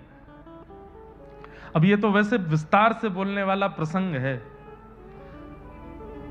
पर मेरा बार बार मन घड़ी पे जा रहा है कि आज आप लोग बहुत सुबह से विलंब में चले गए। पर हम कल से घड़ी नहीं देखेंगे, कल से खूब विस्तार से सुनाएंगे एक एक भाव। सत्यम नास्ति, थोड़ी सी बता देता हूं। तीर्थों के नाम लेकर के नारद जी कह रहे हैं कि यहां मैंने क्या देखा। सत्यम नास्ति तपः शौचम दयादानम न विद्यते उदर भरिणो जीवा वराका कूट भाषिण। सत्यम नास्ति, लोग अब सत्य नहीं बोलते कलयुग में। शौचम नास्ति, यानी कि पवित्र नहीं रहते हैं, केवल दिखावा करते हैं पवित्र रहने का। सत्यम नास्ति, शौचम नास्ति, दया नास्ति, दया नहीं है। आजकल तो दया भी व्यक्ति कैमरा के सामने करता है। अगर किसी को कुछ दे रहा है तो भी वो देख लेगा, कैमरा ऑन कर भाई, वीडियो बना, दे रहा हूं मैं। दया, दया नास्ति। सत्यम नास्ति, शौचम नास्ति, दया नास्ति, दानम नास्ति, दान भी नहीं कर रहा है। और दान करेगा तो ढिंडोरा पीट के करेगा।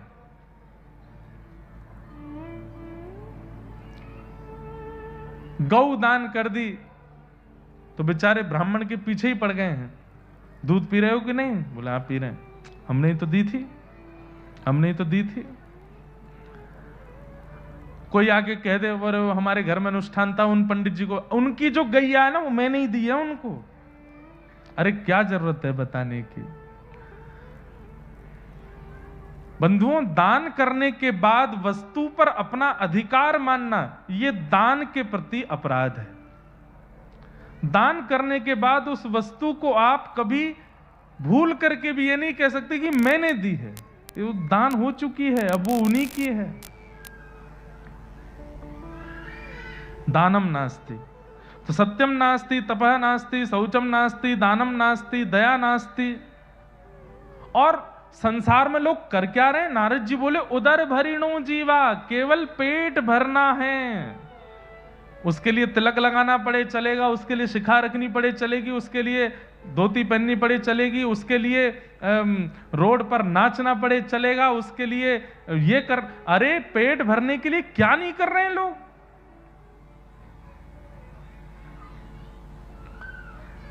हमारे बंबई जगत के बड़े बड़े आधुनिक जो क्या बोलते हैं उनको, अभिनेता अभिनेत्री जन, वे स्वयं तंबाकू का ऐड करेंगे, वे स्वयं पेप्सी का और जो भी बच्चे पीते हैं ठंडी चीज उसका ऐड करेंगे और उसका करोड़ों लेते हैं और स्वयं ही नहीं खाते पीते। क्यों? उनको पता है कि इसमें दोष है। मतलब दुनिया को विष पिलाने के लिए तैयार हैं, अपने आप को लाने के, उसके बदले पैसे लेते, पर स्वयं नहीं करते क्योंकि वो जानते हैं कि ये विष है। उदर भरिणो जीवा, पेट भरना है, चाहे उसके लिए कितनों की हत्या करनी पड़े, कितनों को मारना पड़े, कितनों को नीचे दबाना पड़े, कितनों को पीछे छोड़ के आगे जाना पड़े, पेट भरना है। उदर भरिणो जीवा, इसी के लिए सब लोग कर रहे हैं काम। कभी चिंतन करके देखिएगा, ये बटुक ब्राह्मण यहां बैठे हैं और एक हमारे घर के बच्चे हैं, वो स्कूल पढ़ने के लिए जाते हैं। उसके पीछे भी केवल एक ही उपाय है कि 4-5 वर्ष से हम बालक को सिखाते हैं कि इतने योग्य बन जाओ कि कल तुम भी अपना पेट भर सको। उदर भरिणो जीवा, हम इसी के लिए उसको पढ़ा रहे हैं। ठीक है, पेट भरने के लिए शिक्षा का आना, पेट भरने के लिए व्यापार करना, ये तो एक नियम है संसार का, पर वही सर्वस्व है, ये गलत विषय है। नहीं, उसी के लिए मत कीजिए सब कुछ। मंदा सुमंद मतयो मंद भाग्या युपद्रुता पाखंड निरता संतो विरक्ता सपरिग्रह तरुणी प्रभुता गे श्याल को बुद्धिदायक कन्या विक्रयणो लोभात दंपति नाम च कनकनम मतलब इतने अकाट्य सत्य लिखे हैं यहां पर, अगर इसका मैं हिंदी विवेचन करने लगूं तो कई लोग बुरा मान जाएंगे। इतना सत्य लिखा है यहां पर। नारद जी महाराज कहते हैं कि कलयुग के लोग कैसे हैं? बोले दीर्घ सूत्री। दीर्घ सूत्री किसको कहते हैं? जिस काम को करने में 5 मिनट लगना चाहिए उस काम को करने में 15 मिनट लगाते हैं, 20 मिनट लगाते हैं हम आप सब लोग।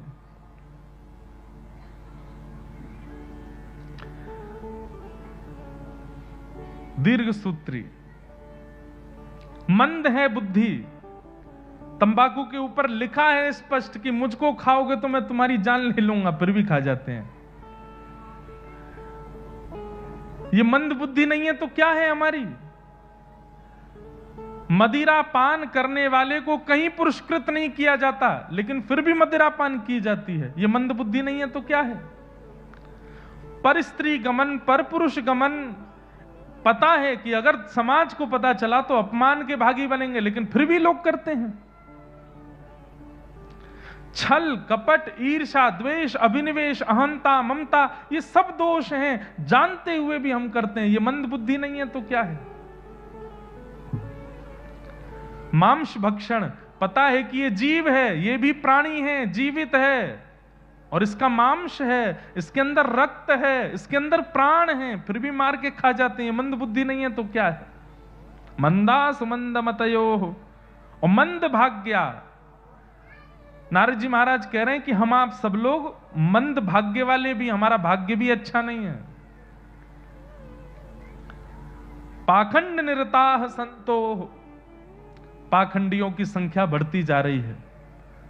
संत का केवल भेष रह गया है, बाकी आचार विचार नियम के रूप में बिल्कुल भी संतत्व नहीं है उनके अंदर। पाखंडी ज्यादा है कलयुग में। पाखंड निरताः संतो विरक्ता सपरिग्रह। तरुणी प्रभुता गे है।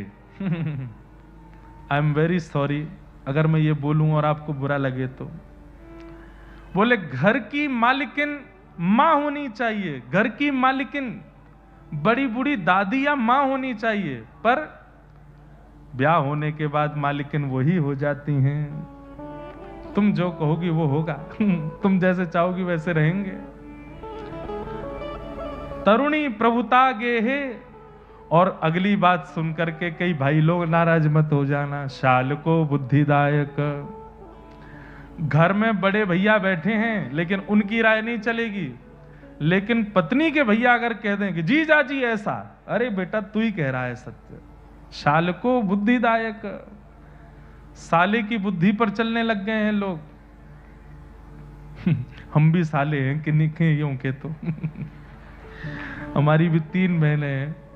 अब ये बातें तो यहां भागवत जी में स्पष्ट है, पर मेरे से मेरे जीजा जी राय लेते तो मैं कहता हूं मेरी नहीं मानना। भागवत जी मना कर रही हैं। हाँ ठीक है, आपके बड़े भैया आपके परिवार के लोग जब राय दे दें उसके बाद मुझसे मैं भी उसी पक्ष में बोलूं तो बात ठीक है, लेकिन हम कथा वक्ता हैं, हमको इतने लोग मानते हैं, फिर भी कथा में 4 घंटा मेरी बात माननी ही माननी है। उसके बाद जब मैं साले के रूप में हूं तब मेरी बात नहीं मानना। शाल को बुद्धिदायक करना। कलिकाल में बड़े भैया की बात मानो, कलिकाल में अपने छोटे भैया भाई लोगों की बात मानो। और कन्या विक्रयणो लोभात। विवाह नहीं होता है तो क्या होता है? सौदेबाजी होती है। विवाह कैसे होता है? कि भाई हमने अपने बच्चे को 5 साल मेहनत करा के चार्टर्ड अकाउंटेंट लगाया है और आप कह रहे हो कि 20 लाख रुपए लगाओगे बस। मतलब चार्टर्ड अकाउंटेंट की भी एक रकम है। बच्चे को ऐसे कह के बेटा तू अगर डॉक्टर बनेगा तो इतना तो लगेगा ब्याह में, तू अगर चार्टर्ड अकाउंटेंट बनेगा तो इतना लग जाएगा। और कन्या दान नहीं होता, कन्या विक्रय होता है। कन्या विक्रय। विक्रयणो लोभात दंपति नाम च कलकनम। और फिर इसी कारण से दाम्पत्य जीवन में उनके दोष चलता रहता है। बहुत सुंदर, आगे बहुत सारी बातें, सब नहीं कहूंगा। लेकिन नारद जी बोले सब जगह आश्चर्य पृथ्वी पर देखते हुए जब मैं वृंदावन पहुंचा, वृंदावनम, आहा, तब वृंदावन में मैंने क्या देखा, एक तरुणी बैठी है परम सुंदरी और उसकी गोद में 2 वृद्ध लेटे हैं। वो तरुणी कौन है, वो वृद्ध कौन है, मैं नहीं जानता, पर यह बड़ा आश्चर्यजनक था कि एक युवा कन्या की गोद में 2 वृद्ध लेटे हैं। तब मैंने उससे पूछा, और मैंने नहीं पूछा, उसने मुझे रोक करके कहा, भो साधो क्षणम तिष्ठत मत चिंतामपि नाशय, हे साधु रुक जाइए, मेरी चिंता का नाश कीजिए। मैंने कहा, देवी तुम कौन हो और तुम इतनी युवा हो, तुम्हारी गोद में वृद्ध? तब उसने कहा, अहम भक्ति ऋतिख्याता, मैं भक्ति हूं और ये मेरे 2 बेटे हैं, ज्ञान और वैराग्य। मैं युवा हूं क्योंकि सब मुझे भजते हैं, भक्ति सब करते हैं, लेकिन ज्ञान शून्य होकर के, वैराग्य शून्य होकर के करते हैं, इसलिए मेरे दोनों पुत्र वृद्ध हैं। आप सब लोग भक्त हो ना? एक पंक्ति बोलूं, पूरी आपको करनी है फिर, ठीक है?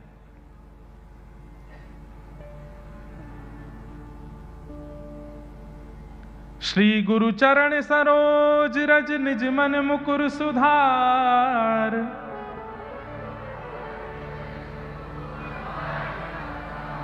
बुद्धिहीन तनु जान के सुमिरौ पवन कुमार।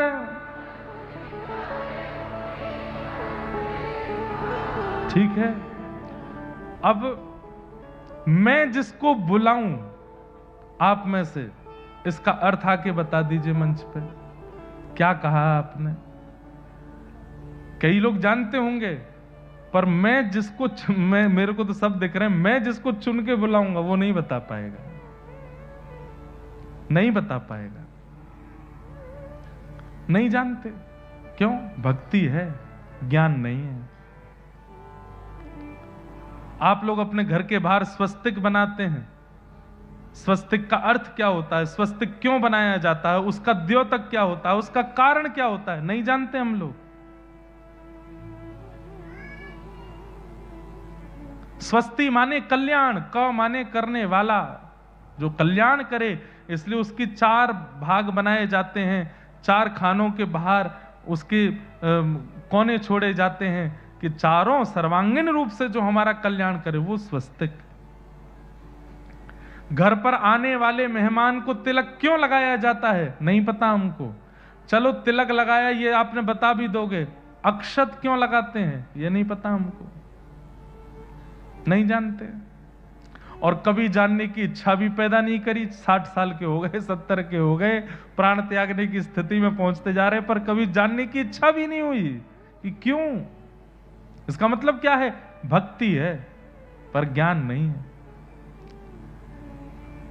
शिव आराधन करने जाते हैं, नारायण आराधन करने जाते हैं, सूर्य आराधन करने के लिए जाते हैं। अरे घरों में जाता हूं मैं, महाराज जी भी अनुभव करते होंगे, छोटे छोटे बच्चों को लाके खड़ा कर देते हैं माता पिता, चलो महाराज जी को श्लोक सुनाओ, और वो बालक गायत्री सुनाता है, जबकि गायत्री इस प्रकार बोलना भी मना है। भक्ति है पर ज्ञान नहीं है।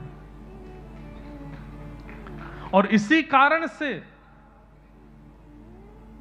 आज इतना बिखरा हुआ सनातन धर्म लगता है। और अब तो इतना खतरनाक समय आ गया, संत संतों में लड़ाई हो रही है, आध्यात्मिक लड़ रहे हैं आपस में एक दूसरे को। अरे अब तो एक होने का समय था, अब क्यों लड़ रहे हैं? बड़ी मुश्किल से युवाओं को खींच के कथाओं में लाए हैं, और फिर से ये सब विवाद होकर के फिर सब बिखर जाएगा। कोई अच्छा कुछ करता दिख जाए तो उसके बारे में 4 बातें बुरी बोलने लगेंगे, उसके बारे में 10 उसके पीछे पड़ जाएंगे, ये गलत है, ये ऐसा है, इसने ऐसा किया, वैसा किया। पता नहीं क्यों हमारे यहां संगठित नहीं हो पाते हैं। आपको कोई संशय है, उनसे मिलके बात करो, उनसे बैठ के बात करो, पर नहीं, विवादास्पद होते जा रहे हैं और ये सनातन का स्वरूप नहीं है। तो भक्ति तो है पर ज्ञान नहीं है, भक्ति तो है पर वैराग्य नहीं है। वैराग्य का मतलब गृह त्याग नहीं होता, वैराग्य का मतलब सब छोड़ देना नहीं होता,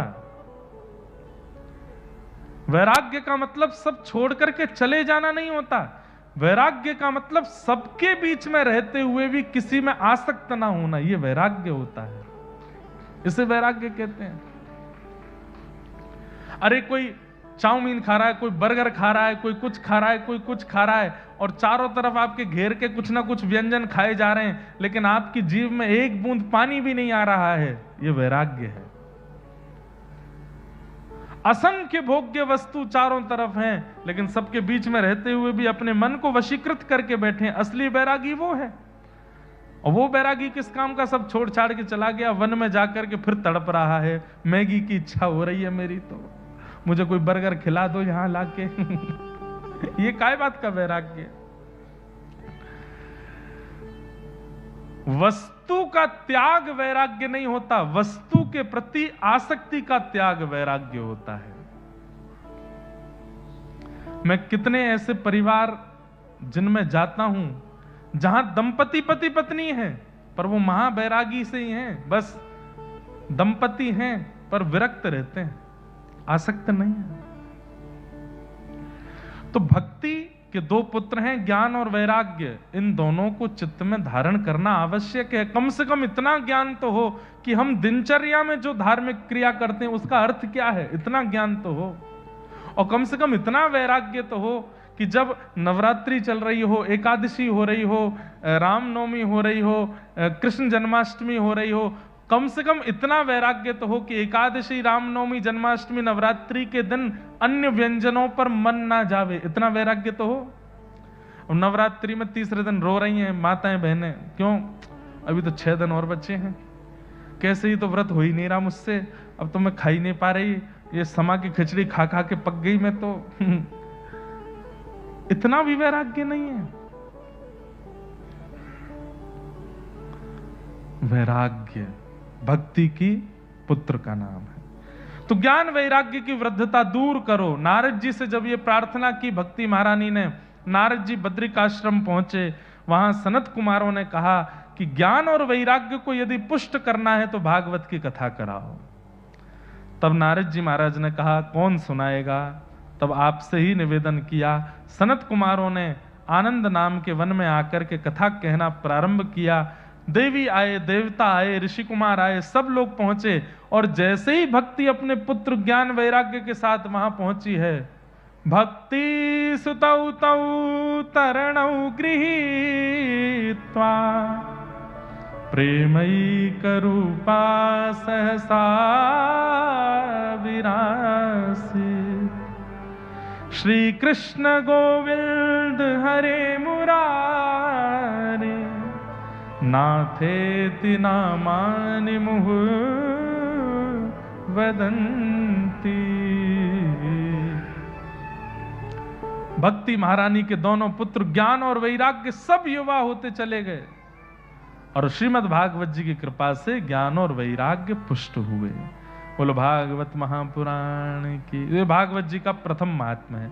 भागवत जी के महात्म्य की दूसरी कथा में आता है, आत्मदेव नाम के ब्राह्मण थे, उनके कोई संतान नहीं थी। संत ने उनको फल दिया, अपनी पत्नी को खिला देना। पत्नी ने वो फल बांझ गैया को खिला दिया, तो गैया के गर्भ से जो जन्म हुआ वो हुआ श्री गोकर्ण जी महाराज का। और पत्नी अपने सहेली के पुत्र को लाकर के सौंप देती है, कहती है मेरा ही बेटा है। उसका नाम रखा गया धुंधुकारी। मैं सूक्ष्म में सुना रहा हूं। पूरी कथा का एक ही अर्थ है कि घनघोर प्रेत योनि होती है। गया श्राद्ध से भी मुक्ति प्राप्त नहीं हुई, ऐसा धुंधुकारी प्रेत बना। गोकर्ण जी महाराज आश्चर्य में आ गए कि मैंने गया श्राद्ध कर दिया तब भी ये मुक्त क्यों नहीं हो पाया प्रेत योनि से। तब सूर्य नारायण भगवान ने कहा वो इतना प्रचंड प्रेत बना है कि गया श्राद्ध से भी उस पर कल्याण नहीं होगा। बोलो क्या करें? बोलो श्रीमद् भागवतान मुक्ति सप्ताहम वाचनम कुरु इति सूर्यवचः सर्वै धर्म रूपम तुवे श्रुतम।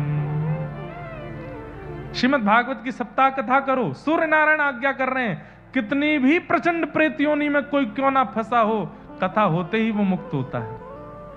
बंधुओं, आप लोग कथा सुन रहे नहीं, आपके अलावा भी बहुत कोई है, वो यहाँ वायुमंडल में भ्रमण कर रहे हैं। जैसे ही पता चला कि यहाँ कथा होने वाली है, यहाँ असंख्य ऐसी जीवाणु के रूप में वो प्रेत योनियों के सब यहाँ भ्रमण कर रहे हैं अपनी मुक्ति के लिए, और इस कथा के माध्यम से वे सब मुक्त होते चले जाएंगे यहां से। मेरे मन में इस बात को कहते हुए एक भाव आता है, जब मरे हुओं को मुक्त कर सकती है तो हम तो जीवित हैं। श्रीमद् भागवतम जीवितों को मुक्त नहीं कर सकती भैया। मुक्त मृत्यु के बाद नहीं होता व्यक्ति, मुक्त जीवित अवस्था में होता है व्यक्ति। श्रीमन रामानुजाचार्य जी महाराज, हमारे आचार्य चरण, वो अपनी प्रकट अवस्था में मुक्त हो गए, इसीलिए आज तक उनका नाम है।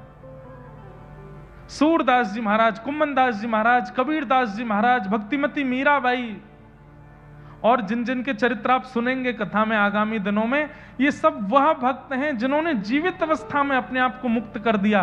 कोई ग्रंथि नहीं है, कोई बंधन नहीं था इनके जीवन में, सबसे मुक्त होकर के ऊपर उठ गए। और यही तो भागवत कराती है।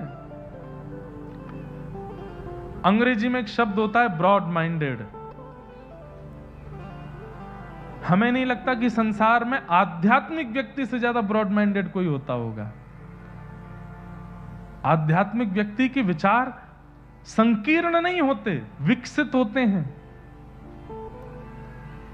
जो घटनाओं को, जो अपने जीवन में आने वाले आर्तों को, विषादों को पीड़ा समझ करके स्वीकार करे, वो संकीर्ण विचारधारा वाला है। लेकिन अपने जीवन की हर घटना को ठाकुर जी का प्रसाद माने, वही आध्यात्मिक व्यक्ति है, वही आध्यात्मिक है। तो श्री गोकर्ण जी महाराज ने भागवत की कथा की, और उस सप्ताह कथा को सुनकर के अत्यंत घनिष्ठ प्रेत योनि में पड़ा हुआ वह धुंधुकारी मुक्त होकर के भगवत धाम को प्रस्थान कर गया। बोलो भागवत महापुराण की। श्रीमद् भागवत जी की एक कृपा है कि भागवत जी की कृपा से ज्ञान, वैराग्य, भक्ति चित्त में पुष्ट होती है, और श्रीमद् भागवत जी की कृपा से जीवित अवस्था में मुक्त हो जाते हैं, और मृतक अपनी प्रेत योनि से मुक्त हो जाते हैं। ऐसी सर्वांगीण विकास करने वाली, सर्वांगीण उद्धार करने वाली श्रीमद् भागवत महापुराण को हम बारंबार प्रणाम करते हैं। ये महात्म है। एक श्लोक अंतिम कहकर के हम महात्म को विश्राम देंगे। असारे संसारे विषय विषसंगा कुलधिया क्षणार्धम क्षेमार्थम पिबत सुख गाथा तुलसुधा किमर्थम व्यर्थम भो व्रजत कुपथे कुत्सित कथे परीक्षित साक्षी यश्रवण मुक्त्युक्ति कथने। इस असार रूपी संसार में, इस विषय रूपी संसार में यदि सार कुछ है तो वो भगवान नाम है, भगवान कथा है। साक्षी है कौन? परीक्षित साक्षी, कि इस कथा को सुनकर के भगवत धाम को प्रस्थान कर गए। इसलिए भैया इस कथा का आश्रय हम आप सब लोग लेंगे। आज प्रथम दिन था कथा का, बहुत विलंब से हुई, इसलिए हम थोड़े में ही केवल महात्म की चर्चा करके आज के मंगल विषय को विराम देंगे। कल से बंधुओं आप सब लोगों के लिए यहाँ उपस्थित होने का समय 3 बजे से पूर्व ही आप लोग आ जाइए। 3 साढ़े 3 के बीच में हम भी यहाँ आकर के कथा 6 साढ़े 6 बजे तक खूब भाव से आनंद से करेंगे और खूब मधुर मधुर रस चर्चाएं सुनाएंगे। आप सब लोग खूब भाव से पधारो, खूब आनंद से कथा का रस लीजिए। महाराज जी से हमने निवेदन तो किया था कि आप आज कुछ अपनी वाणी का आशीर्वाद दें। महाराज जी बोले आज विलंब बहुत हुआ, कल महाराज जी का आशीष भी हम लोग सब ग्रहण करेंगे। आप सब लोगों को बहुत बहुत जय श्री कृष्ण, जय श्री कृष्ण, जय सिया राम, जय सिया राम, जय श्रीमन नारायण। जय श्रीमन्नारायण। श्यामा हृदय कमल सो प्रगट्यो, श्यामा हृदय कमल सो प्रगट्यो, श्यामा हृदय कमल सो प्रगट्यो, श्यामा हृदय कमल सो प्रगट्यो, श्याम हृदय कुभाय वृंदावन प्यारो वृंदावन, वृंदावन प्यारो वृंदावन, हे श्री वृंदावन मेरो वृंदावन, वृंदावन प्यारो वृंदावन,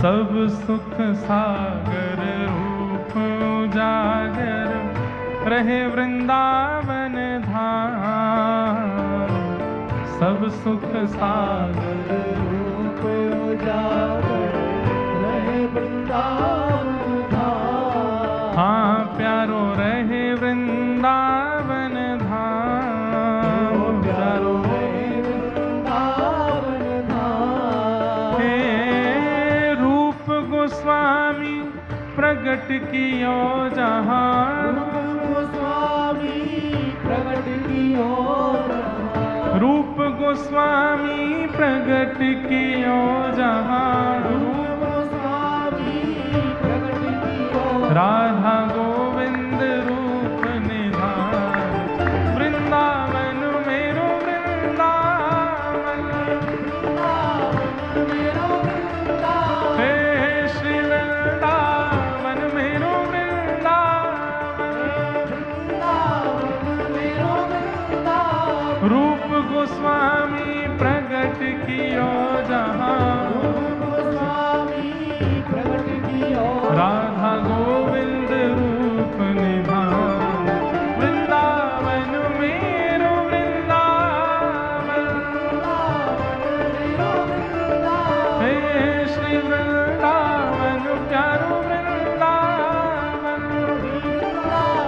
प्यारो वृंदावन, इस वृंदावन रसामृत पद में एक पंक्ति महाप्रभु जगन्नाथ जी के लिए भी लिखी है, वही गाते हैं। हाँ बलभद्र और सुभद्रा संग विराजे ब्रज के नाम, बलभद्र और सुभद्रा संग विराजे ब्रज के नाम, ओ बलभद्र और सुभद्रा संग विराजे ब्रज के नाम, बलभद्र और सुभद्रा संग विराजे ब्रज के नाम, हे रथ आरूढ़ भय नंद नंदन, रथ आरूढ़ रथ आरूढ़ भय नंद नंदन, रथ भुजा उठा के कहलाए जगत के नाथ, वृंदावन मेरो वृंदावन, हे श्री वृंदावन मेरो वृंदावन,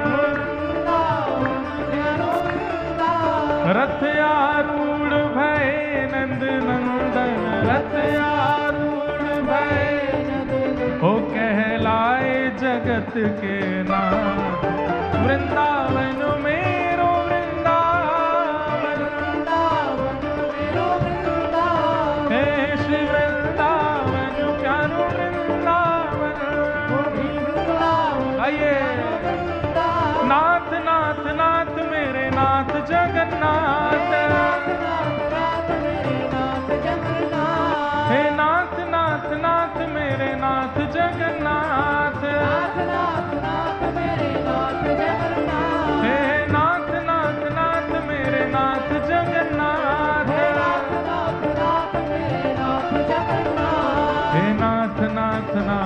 मेरे नाथ जगन्नाथ नाथ गाइए। मेरे नाथ जगन्नाथ। हे नाथ नाथ नाथ मेरे नाथ जगन्नाथ नाथ नाथ नाथ मेरे नाथ जगन्नाथ। हे नाथ नाथ नाथ मेरे नाथ जगन्नाथ। नाथ मेरे नाथ जगन्नाथ। हे नाथ नाथ नाथ मेरे नाथ जगन्नाथ। नाथ मेरे नाथ जगन्नाथ। हो जय राधे राधे राधे राधे श्री राधे राधे राधे राधे जय राधे राधे जय राधे राधे श्री राधे राधे राधे राधे जय राधे राधे। राधे राधे। देखो अब ये 7 दिन आप लोगों को बिल्कुल ऐसे सुस्त मायूस नहीं रहना भैया, ये तो आनंद के दिन है। हर दिन ऐसा लगना चाहिए कि आज कोई उत्सव है। ठाकुर जी आए हैं साक्षात कटनी में, महाप्रभु जगन्नाथ जी प्रकट हो रहे हैं। दोनों भुजा उठाओ और सुनो, जो सबसे ऊंचा उछलेगा वाकू मंच पे बुला के हम माला पहनाएंगे। देखें आज कौन से कटनी वाले इनमें कितनी ताकत है। उठाओ भुजा। नाथ नाथ नाथ मेरे नाथ जगन्नाथ। नाथ नाथ नाथ मेरे नाथ जगन्नाथ। हे नाथ नाथ नाथ मेरे नाथ जगन्नाथ। नाथ नाथ नाथ मेरे नाथ जगन्नाथ। हे नाथ नाथ नाथ मेरे नाथ जगन्नाथ। नाथ नाथ नाथ मेरे नाथ जगन्नाथ। ये नीले कुर्ते वालों लाला आ जा भैया, मंच पे आ जा। ओ जय राधे राधे राधे राधे श्री राधे राधे राधे राधे जय राधे राधे जय राधे राधे श्री राधे राधे। राधे राधे। सुनो, ये वाली प्रतियोगिता रोज होगी अब। इधर आओ। वाह बहुत बढ़िया, जैसे खुश रहो। कल से थोड़ा कम भोजन करके आइएगा और दोनों भुजा उठा करके जैसे वृंदावन में हमारे वैष्णव नृत्य करते हैं। जय राधे राधे श्री राधे राधे वृषभानु दुलारी श्री कृष्ण पियारी बरसाने वाली कीरत सुत प्यारी। जय राधे राधे श्री राधे राधे जय राधे राधे श्री राधे राधे जय जय श्री राम जय जय श्री राम जय जय श्री राम।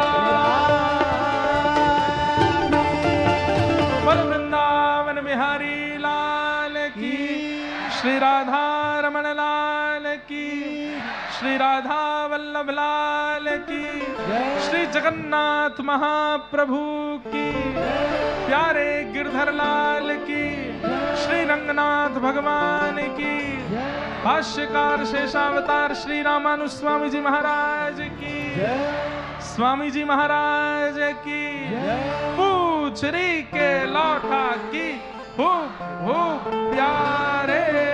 क्या बात है बंसी वारे, शाबाश। जय श्री कृष्ण, जय सिया राम, जय श्रीमन नारायण। कल पुनः मिलेंगे 3 बजे। आप सबको तब तक प्रणाम।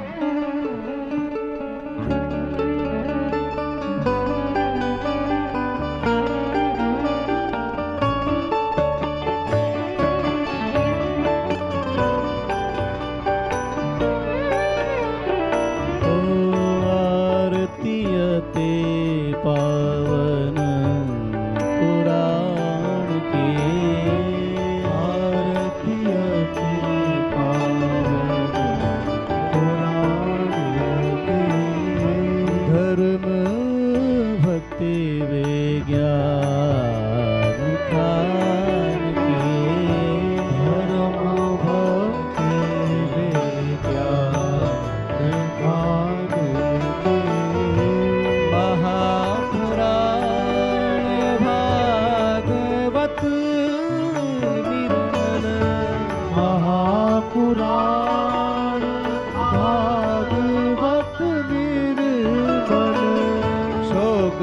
दुख विगलित निगम कल्प फल परमानंद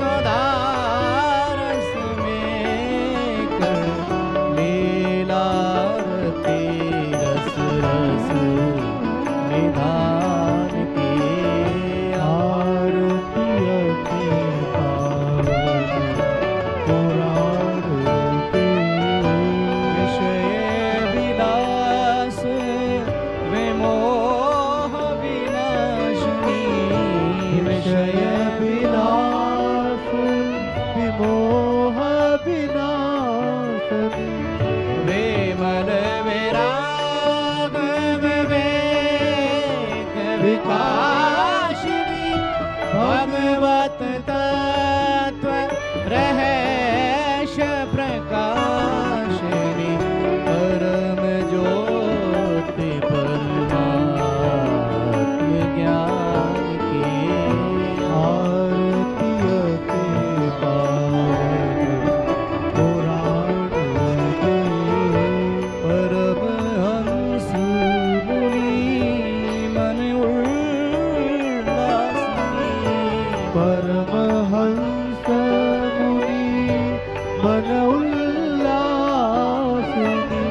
रस हृदय रस रास विलासिनी मुक्ति मुक्ति रति प्रेम सदासिनी कथा किंचन प्रिय सुजान की आरती के पावन पुराण को धर्म भक्ति विज्ञान